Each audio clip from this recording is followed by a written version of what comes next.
Let's talk weather and environmental effects in Dungeons & Dragons 5th edition.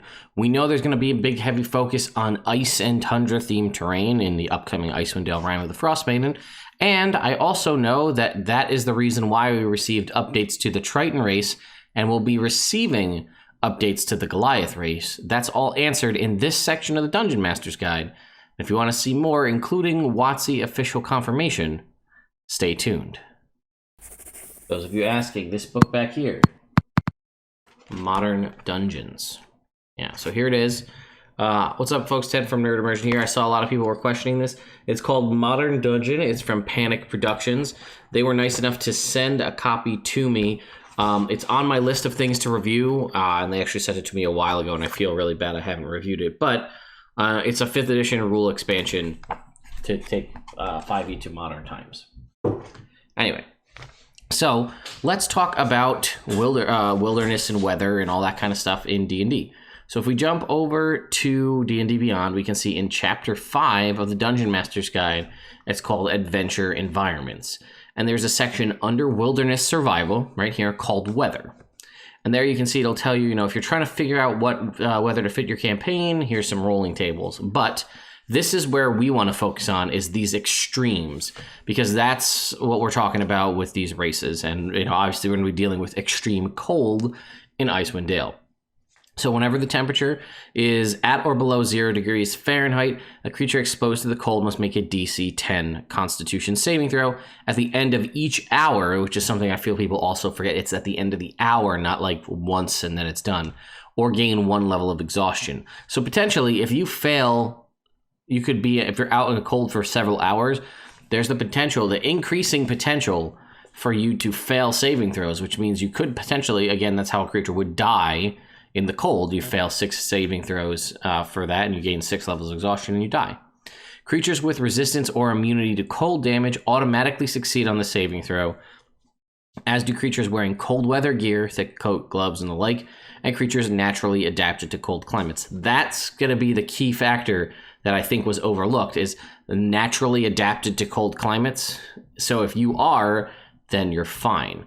Also something, again, if you're have resistance to cold damage, whether that be from a magical item or an inborn resistance, it means that you're immune to these issues with extreme cold. It is also only a DC 10, so potentially the build that your character may have, you might be potentially never be able to fail that by rolling a natural 1 on your saving throw, giving you 10 or higher. But it's a very similar prospect for extreme heat.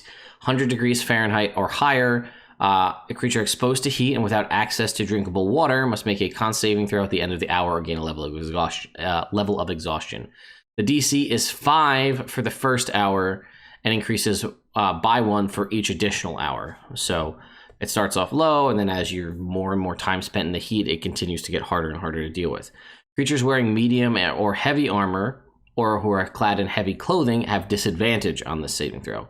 And then once again, if you have resistance or immunity to fire damage, you automatically succeed, as do creatures naturally adapted to hot climates. And then we have strong wind, and that's kind of the main ones that come up, I feel, the most, is extreme cold and extreme heat. Let me zoom this in a little bit for you. And then we have strong wind, and disadvantage on weapon attack rolls and perception checks that rely on hearing, right? You have the wind blowing around. The strong wind also extinguishes open flames, disperses fog, and makes non-magical flying nearly impossible. The creature, a flying creature in a strong wind must land at the end of its turn or they fall. A strong wind in the desert can create a sandstorm, and that proposes disadvantage on perception checks that rely on sight.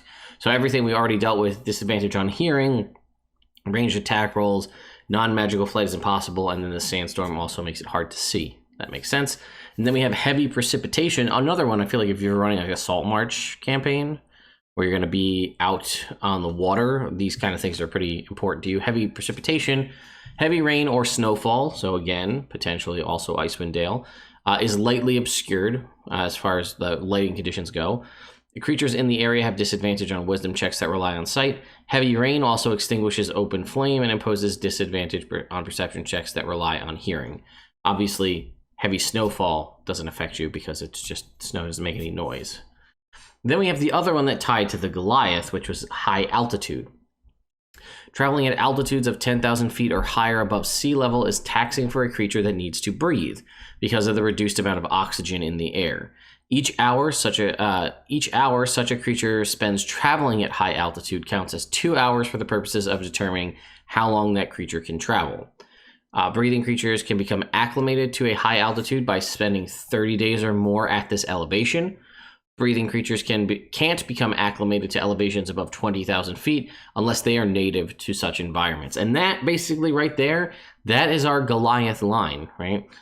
Spend 30 days or more, or they're native. I'll talk about that in a sec. So now we can jump over to my Twitter account to see what Dan Dillon from Wizards of the Coast had said, kind of clarifying when I had asked about anyone seen any information regarding Goliaths getting cold resistance. And he told me that Jeremy talked about it in an interview with IO9, but then said it encapsulates everything better than saying they survive in cold weather, as the extreme cold rules, as we already discussed, inherently interact with resistance to cold damage. And then he also says related, which is true because I brought this up. I think it was you, meaning me, who commented on Tritons in Theros losing the text describing suffering no effects of deep water. That was removed because all those effects are already negated by having a swimming speed and resistance to cold damage. It's redundant, which makes sense. And someone asked where, and he said Frigid Water is on page 110, and swimming/deep water exhaustion is on page 116.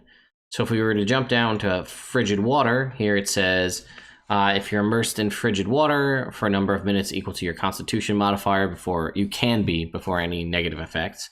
For each additional minute spent beyond that, you have to make a DC 10 con save or gain a level of exhaustion. If you have resistance to or immunity to cold damage, you automatically succeed, as do creatures who are naturally adapted to living in ice cold water. And then if we jump down here to the swimming, it says, unless aided by magic, a character can't swim for a full 8 hours per day. After each hour of swimming, they must make a DC 10 con save or gain a level of exhaustion. However, this is negated by a creature with a swim speed, including a character with a ring of swimming or similar magic, can swim all day without penalty and uses normal forced march rules. Swimming through deep water is similar to traveling at high altitudes because of the water's pressure and cold temperature. For a creature without a swimming speed, each hour spent at swimming at depth, greater than 100 feet counts as 2 hours for the purposes of determining exhaustion. Swimming for an hour at a depth of greater than 200 feet counts as 4 hours. So that kind of explains it, right? We already have stuff in place in existing rules in the DMG that allow these creatures to be acclimated to their environments, and we didn't need to spell it out specifically. And again, it made more sense to just give the Goliath cold resistance because it negates having to make something specific. And I always thought that made the most sense because that's how it interacted. Just like if a creature lives in a desert, you should probably give them, if it's a magical thing, you give them fire resistance. That means they're acclimated to the desert and they don't need to make saves to potentially fail and be exhausted to just live in their homeland.